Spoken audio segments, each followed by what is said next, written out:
Hello everyone, in this video I will show how to remove airbag sensor in door Skoda Superb 3rd generation. First, disconnect connector.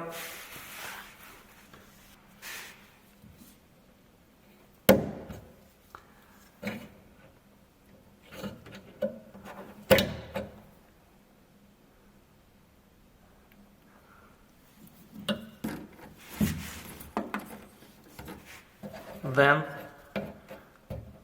remove sensor.